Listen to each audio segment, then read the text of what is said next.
My name is Sarah. I've been a nurse for 10 years and have always worked the night shift. There's something special about the quiet that night brings, the silence interrupted only by the occasional beep of machines and the whispers of colleagues. I work in a hospital in a small town in the United States. It's a cozy place with a team that has known each other for years. Most nights are quiet, with only routine patient checkups and sometimes an emergency. However, in recent weeks, something different has been happening. Small events at first that didn't seem to mean anything. I remember the first time I noticed something strange. I was organizing medications in the pharmacy when the lights started flickering. I thought it was just an electrical glitch. Then, the doors began to close on their own. It was as if a breeze passed through the hallway, slowly pushing them. But there were no open windows, and the air conditioning wasn't strong enough for that. Another event that struck me was when I was leaving the break room. I felt as if someone was watching me. I looked around, but no one was there. The hallway was empty, lit only by the fluorescent lights casting dark shadows on the walls. I stood still for a moment, feeling a wave of chills run through my body, before shaking my head and continuing with my work. At first, I attributed these events to tiredness. My shift starts at 11 p.m. and ends at 7 a.m., and those hours can be tough on the body. I thought my mind was playing tricks on me, maybe due to lack of sleep or work stress. I decided to ignore it and keep doing my tasks, but the events became more frequent and more intense. I didn't tell anyone about it. I was afraid my colleagues would think I was crazy or just overly stressed. Besides, the other staff didn't seem to notice anything strange. Maybe it was all in my head, but the feeling of being watched kept bothering me, especially when I was alone in the hallways or in a closed room. So, I started wondering if something was really happening, or if it was just the result of accumulated fatigue. However, one thing was certain. I had never felt this way before. Something was different, and I couldn't ignore it. It was a typical night in the ICU, and the workload seemed manageable. The monitors beeped regularly, and the fluorescent lights in the ceiling cast a cold, constant glow over the room. I was busy with my routine checks, adjusting medications and monitoring the patient's vital signs. That night, we admitted a new patient, Mr. Henderson, an elderly man who arrived in critical condition. He was weak, and his breathing was irregular. I did what I could to stabilize him, but I knew the situation was dire. The medical team and I worked tirelessly, but unfortunately, Mr. Henderson did not make it. His passing was peaceful, but it was still difficult. Even after years of experience, losing a patient never gets easier. A few nights later, while I was doing my rounds, the atmosphere seemed quieter than usual. The ICU lights were dimmed slightly, as if the room was shrouded in a soft gloom. As I walked down the corridor, I noticed something peculiar. There was a figure standing in the doorway of the room where Mr. Henderson had been. At first, I thought it might be one of the doctors doing their rounds or perhaps a member of the cleaning staff. But as I got closer, I realized the figure was standing still, its silhouette clearly outlined by the dim light from the hallway. My heart started to race. When I got nearer, the figure vanished. The room was empty, the lights were off, and the cold sensation seemed to intensify. I felt a chill run down my spine and stopped at the door of the room, staring into the space. The bed was empty, the curtains drawn, and the monitors disconnected. There were no signs that anyone had been there, and the silence was almost oppressive. I looked around, trying to find a logical explanation for what I had seen.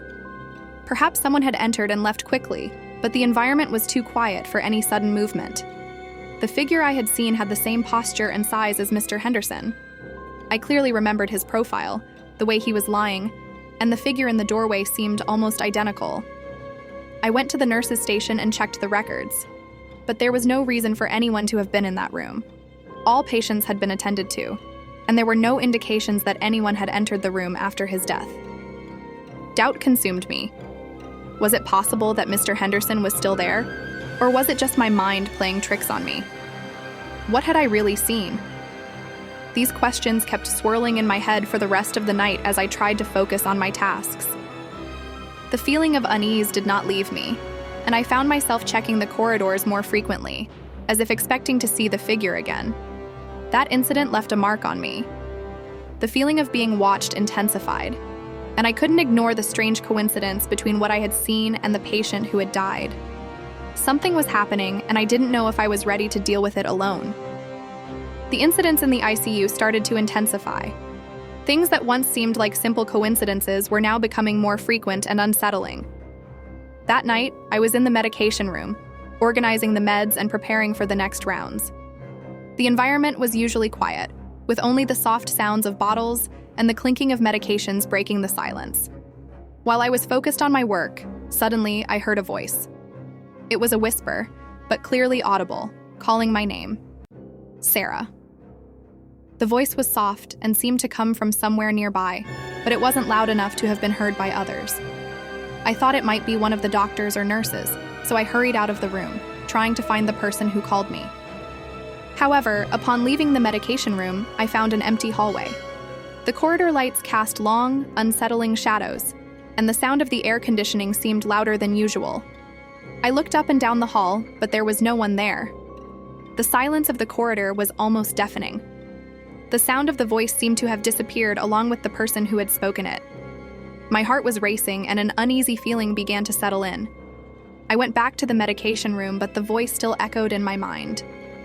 There was something unsettling about hearing such a clear whisper and not being able to identify its source. I spent the rest of the night trying to ignore the feeling that something was wrong, but the unease wouldn't leave me. I tried to focus on my tasks, but I constantly felt as if I was being watched, a sensation that seemed to come from every corner of the hospital. The next morning during a break, I decided to ask my colleagues if they had noticed anything strange. I casually inquired if anyone had experienced anything out of the ordinary, but everyone seemed normal and unconcerned. Some looked at me with a confused expression and said they were just focused on their tasks and hadn't noticed anything peculiar. It was as if I was alone in perceiving what was happening. I started to wonder if it was just my imagination, perhaps a consequence of lack of sleep or stress. But the feeling persisted. The voices in the night and the sensation of being watched were becoming more intense. The unease was not just a passing feeling, it seemed to be taking root, and I began to question if there was something more sinister behind the unexplained events I was experiencing. Feeling that something was profoundly wrong, I decided to investigate further. My curiosity and unease led me to seek answers about what might be happening in the hospital. During my shifts, I began to speak with the more experienced and long-serving staff. Most of them had worked at the hospital for many years and knew its history well. One night, while talking with a veteran nurse named Evelyn, I mentioned my concerns. Evelyn was known for being reserved, but was also respected for her knowledge of the hospital. She looked at me with a mix of concern and understanding and began to share the hospital's history. She told me that the hospital had been built over 50 years ago, and over the decades, many patients had passed away there. This was expected in a hospital, but Evelyn revealed that there was a peculiar pattern. Many of the patients who had died suddenly or violently had left a sort of mark, a feeling of presence that some staff members noticed. I was shocked to hear this. The patients I had felt a presence from were those who had died under unexpected or traumatic circumstances. The idea that these patients might still be around, not at peace, was unsettling. Evelyn told me that occasionally, some staff reported seeing or feeling strange presences, but these reports were often dismissed as the result of imagination or stress. That night, with this new information in mind, the discomfort I was experiencing felt even more intense. I decided that I needed to check for myself. As I made my rounds in the ICU, I was more alert than ever. Every step down the corridor felt heavier, and every shadow seemed more threatening. While walking down the ICU corridor, I passed by the door of the room where Mr. Henderson had died. I hesitated, my heart racing, and a chill ran through my body. When I looked into the room, I saw Mr. Henderson's figure again. This time, he was standing in the middle of the room looking directly at me. His gaze was fixed and piercing, and I felt a wave of fear and sadness. The figure seemed to want to tell me something, but no words came out. Mr. Henderson appeared to be struggling to communicate, but no sound escaped his lips. His presence was stronger than before, and the air around seemed thick and heavy. I moved a bit closer, but he disappeared before I could get any closer. The feeling of loss and unresolved weight lingered in the air. The room fell silent again, and the sense of desolation seemed to intensify. This experience was a turning point for me. I understood that the presences I was feeling were not just hallucinations or effects of stress. There was something real happening, and the patients who had died under tragic circumstances were trying to communicate, perhaps seeking some kind of resolution or peace. I knew I needed to do something, but I was still unsure of what could be done to help these lost souls. Determining what was happening in the hospital became an urgent need for me. The presences, the voices, the feeling of being watched, none of it could be ignored. I decided I needed to confront the situation directly. That night, the silence in the hospital was profound and unusual. The corridors were devoid of the usual bustle, and the air felt heavy and charged with palpable tension. As my shift began, I mentally prepared for what was to come. I walked to the room where Mr. Henderson had died. That room felt particularly gloomy, with a sense of coldness that seemed to intensify with every step I took. The silence was almost deafening, and the air felt thick, as if it were waiting for something. I entered the room and sat in a chair next to the empty bed. I stayed there in silence, hoping that something would happen. Time passed slowly, and I tried to remain calm, even as the coldness grew, wrapping around me like a shroud. Then the temperature began to drop drastically. The air turned icy, and I felt a tingling on my skin.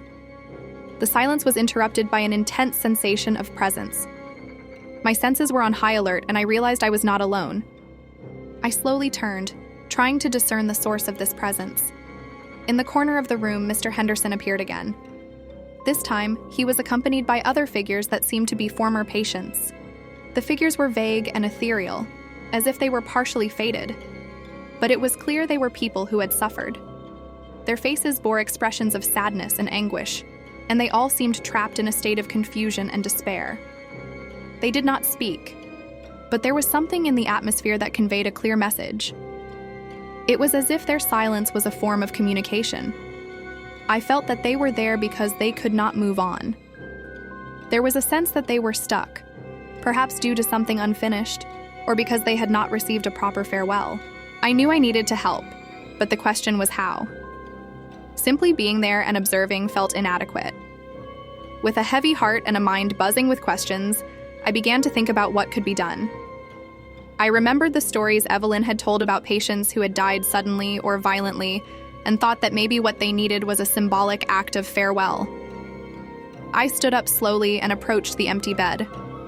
I looked around the space, trying to sense what could be done. I decided to perform a simple but meaningful gesture, a farewell ceremony.